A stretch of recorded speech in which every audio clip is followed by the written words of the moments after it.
Hi guys, Nicholas here at Online Calisthenics, and today we're going to talk about the essential movements in calisthenics.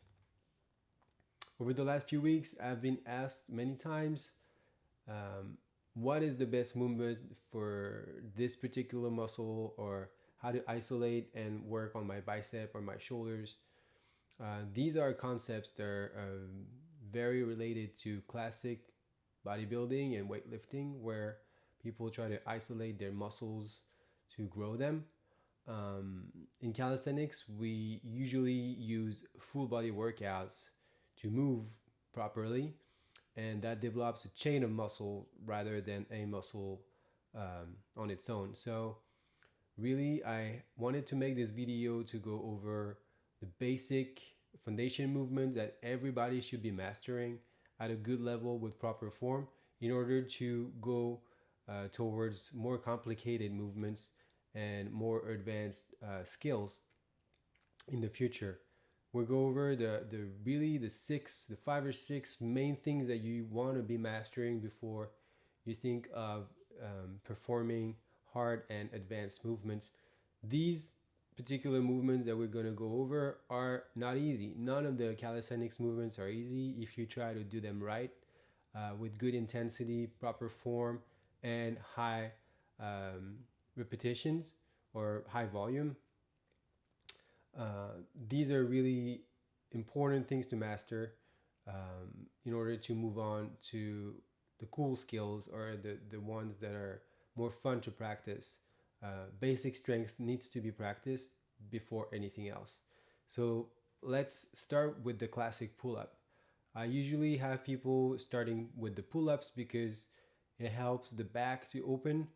Um, it's a harder movement than the push up in the way that you're really just using a bar to lift yourself up. So if you have a choice, I would recommend to start with the pull-ups before you do the push-ups in the proper order of your workouts. So number one, pull-ups, and then number two, you can go to push-ups.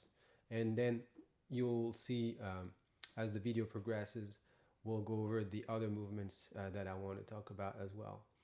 So the classic pull-ups, there's easier variation than the classic pull-up, and today we will skip these easier version. You can go back to the YouTube channel or Instagram if you want to have easier progression for these.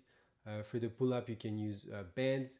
You can use jump version of the movement that we talk about. There are different techniques, and I will make a video for these in the future.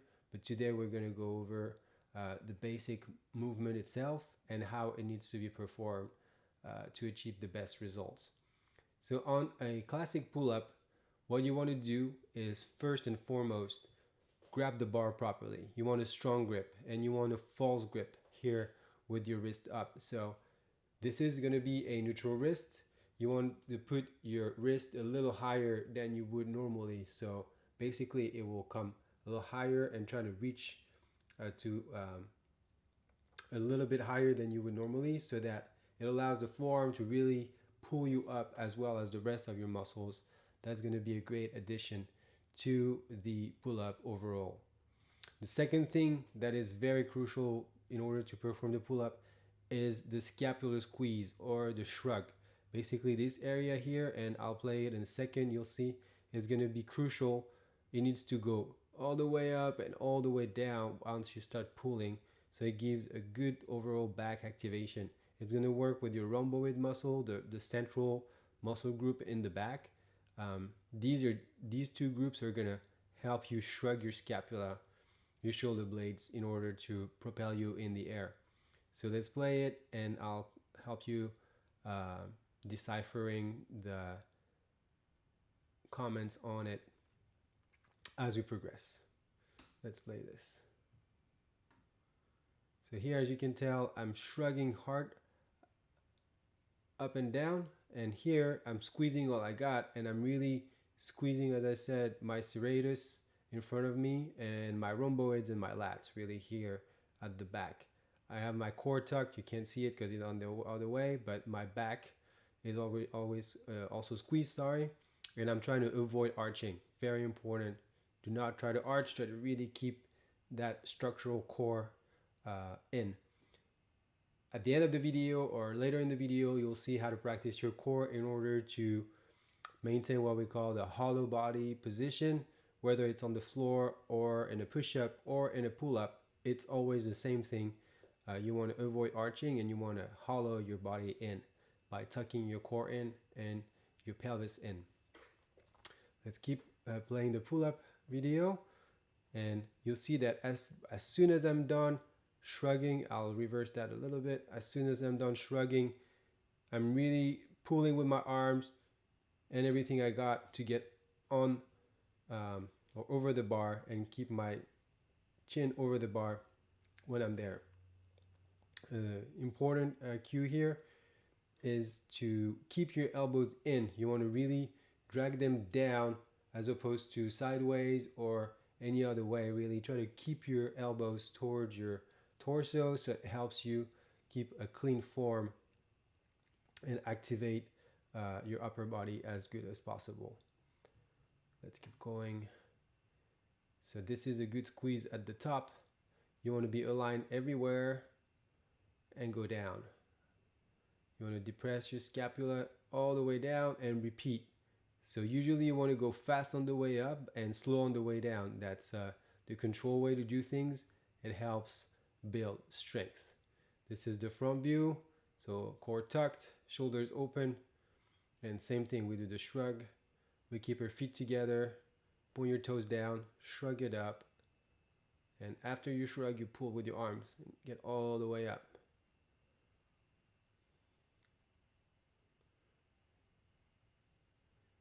So this is the classic pull-up. Very important to master. And it goes in conjunction with the push-up. Usually it's great to perform supersets between pull-ups and push-ups. Today we're not going over protocols, but really the form itself and which movements are the most important. So first we have the pull-ups. The second, we have the push-up. Push-up is crucial. And here you can see a very important factor again, just like in a pull-up. The grip in a push-up is also very important, so make sure to spread your hands. A lot of time I see people usually, being shy with their hands and closing their palms a little bit too much. So really you want to be as wide as possible so that you have a good support on the ground and gives you good power in order to perform the movement. So form an L with your index and thumbs is a good cue to start, and you want your index to point forward and really the L to develop from there, and then you just spread your fingers based on that. You want to be about shoulder width, so you can put your indexes where your shoulders are, a little bit wider than your shoulders if it's too narrow for you at the moment, and keep that as an indicator of where to put your hands on the floor. So here you see I formed that L.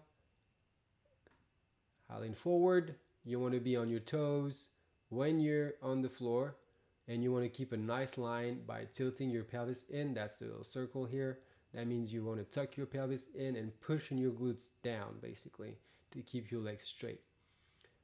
In a classic push-up, a common mistake is people are not leaning forward enough. So a lot of time, they basically are under their shoulders, and they really can't find the room, and they have to use a little too much shoulder and trapeze strength in order to get this, and it really doesn't help at all. So you want to really be low on your shoulders and leaning a little bit forward, so it gives you that room to move. It's not an easy feature. You got to work your way up. If you can't really do it yet, you want to do there's alternative movements that we can do, such as the knee push-ups, but same thing, even on the knee push-up, you want to lean forward so you build that shoulder strength. That's one of those key elements of the fundamental movements that will build overall strength so that you can do harder movements later. So full shoulder strength, push-ups are amazing.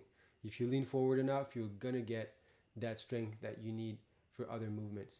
So lean forward, stay on your toes, tilt your pelvis, keep that line, spread your fingers on the floor and push as good as you can. Keep your elbows in, as on a pull up, you want to keep elbows in on the push up at all times.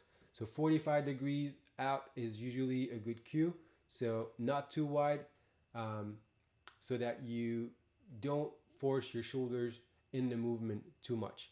You can also try to keep your arms really along your body, which is going to really help triggering your triceps.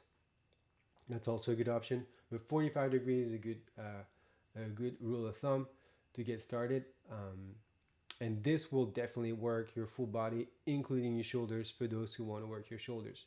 Let's play this.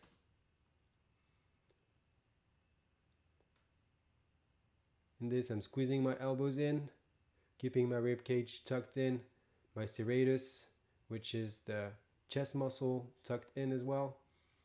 And I'm really trying to be explosive on the way up and um, do as many reps as I can with good form. You want to keep contracting your legs. Let me trace back here. Contracting the legs is going to be very important. And again, lean forward enough, stay on your toes, and tilt your pelvis.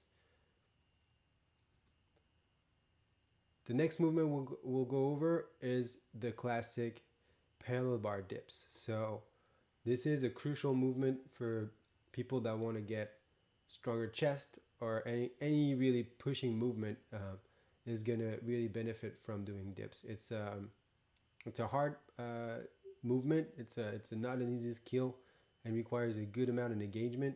There are easier versions than this one for those who need to progress towards this and are not there yet. And again, I will go over in a video in the future. And for now, we're just going to see what proper form means. So keeping your elbows tucked in and keeping that hollow position, meaning the rib cage in and the pelvis tilted in. Very crucial. Legs tucked together as much as possible. On this particular video, I'll have to keep my knees a little bit bent so that I don't touch the floor when I go down. I'm over 6'1", so sometimes it's hard to find bars that are high enough. But regardless of if you're tall or not, tuck your knees a little bit in, and then the leg activation is pretty similar regardless. So let's play this. You want to grip and keep your wrist up. As you see here, very important detail that I forgot to talk about right here is the wrist positioning. So as I'm going to push on the bar, I'm not going to really bend my wrist back. I'm going to try to keep a good and neutral position in the wrist, so it keeps me pushing and brings the tension in my tricep rather than in my joint. Keep your wrist straight, very important. You want to stay dynamic on the dip. A lot of time people stay at the top, they rest and then go back down again. Try to avoid doing this. Try to really keep a good rhythm in there. And if you can't, you can jump from the floor. I'm digressing here with an alternative version, but this is a solution as well that you can use. You can jump from the floor and do the dips. That's completely possible if you're not there yet. Keep your core tight, very important. As you can see, when I'm descending, I'm trying to not arch at all. So I really try to keep my core engaged and my hollow posture, even though I have to bend my knees. That doesn't really matter. As long as you keep your legs together, that will be proper form. And do not arch. As you can see here, I'm trying to not arch. You will see a lot of people trying to arch on their way up. That's because they're lacking thoracic spine mobility or strength or both. And that's something you really want to practice, is not arching on the way up. Crucial part in the dips. So keep the form nice and tight and practice as much as you can. The other movement that is really crucial is a squat. So a lot of people are squatting in the gym with a lot of weights. I'm not the best squatter in the world, but I know what good form is, and I try to do the best as I can every time I do it. I don't lift weights, and I think it is safer to start without the weights. You can use a bar behind you if you like, or a stick or a broom. Anything will work. keeping your elbows up is also a good challenge if you don't have anything. I like to practice with absolutely nothing, so I keep my elbows up, um, and that does the job for me. You want to keep basically your arms, regardless of it's with a bar here or your elbows up. You want to keep your arms and hips parallel, really together, and all the time. Really, as you go up and down, it wants to follow a parallel path. That's an important point. So elbows up for a squat is good. You want to adjust your stance to about a little bit more than shoulder width usually is good. We're all different. We all have femur insertion. They're different. We have different life histories. They're making our ankles stiffer than others. But this is a generic and ideal way of doing things. So feet 45 degrees open, about a little more than shoulder width. And what you want to do is avoid bringing your knees in as you're in the movement. You want to keep opening those knees and pushing them out as you're performing your movement. You'll see that there's going to be a little bit of knee valgus or knee, like knees are going to come inside when you go up a little bit. You want to try to fight this, even though that's okay. Try to fight it and avoid your knees coming in. Another factor is ankle mobility. I did a video previously, so you can refer back to it on the YouTube channel. For those who can't really squat properly yet, you want to work on your ankle mobility. It's a crucial element because it's the first thing that bends or it doesn't bend when we do a squat. So keep in mind the ankle mobility when you practice your squats. Focus on preparing it with the drills that I showed in the other video as well, and practice your squats as good as possible. Let's play this. So as you can tell, I'm going up and down. I'm keeping my elbows up and my knees out. I'm trying to go fast down and as fast as I can up. I keep my pelvis tilted in, my back is straight, and I will pause on the next one to explain a little bit about the positioning of the heels. The heels are very important. So you want to really be focused on dragging your weight in the center, so on your heels. When you press, you want to have the weight spread out over the whole feet as well, definitely.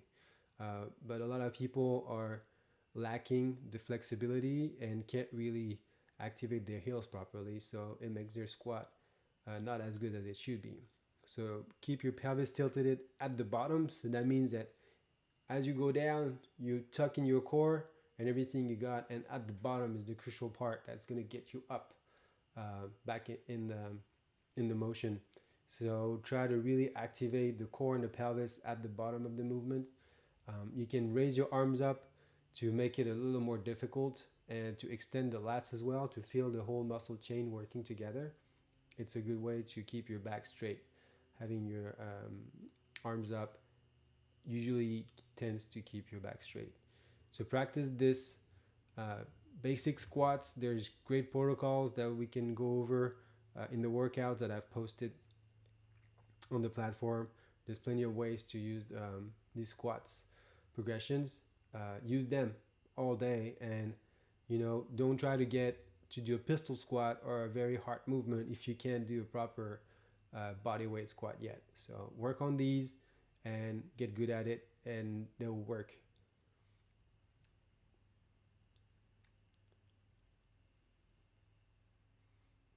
Adding isometric sets is always a good solution to any movement you'll do.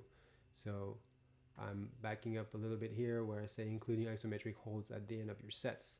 That means really at the bottom of your movement usually, or in any kind of position. Basically, if you can add a static hold after you've done your repetitions on the movement, it's going to add a lot of strength to your overall skill.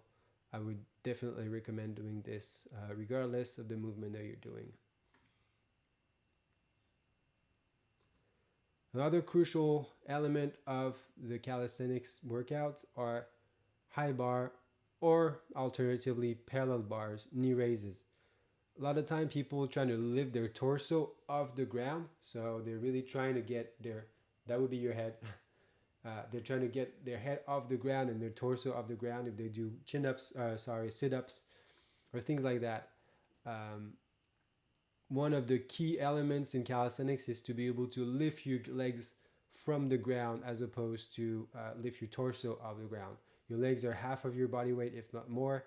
It's very important to be able to lift them when you're suspended in the air. That really triggers core strength. I would recommend knee and leg raises all day to anybody that wants to get better and stronger abs. It's going to also translate into progress and benefits in all the movements that you'll do anyways. So practice your knee raises from a high bar or a parallel bar if you don't have a high bar. Rings work out as well. There's a lot of alternative. Again, I will post a video to show progressions, but this is a movement that everybody should practice all the time. Knee raises and high bar leg raises are a game changer in your core workouts. Try it and you'll see progress quick. So as in a pull-up, you want a false grip, hardcore on the bar. Make sure that your wrists are engaged, your forearms are holding, and that your body is hollowed in the front so that you can raise properly. Let's play it. You want to point your feet down and lift your knees to your chest. Here, boom, knees to chest. A crucial detail here for those who are beginning is following a pattern with your feet as well. So here at the top, I'm flexing my toes up, and at the bottom, I'm trying to point them down. So by activating your ankle, you're also activating your lower abs.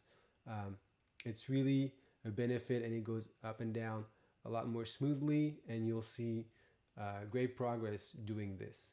So point your feet, flex your feet up at the top and point them down at the bottom.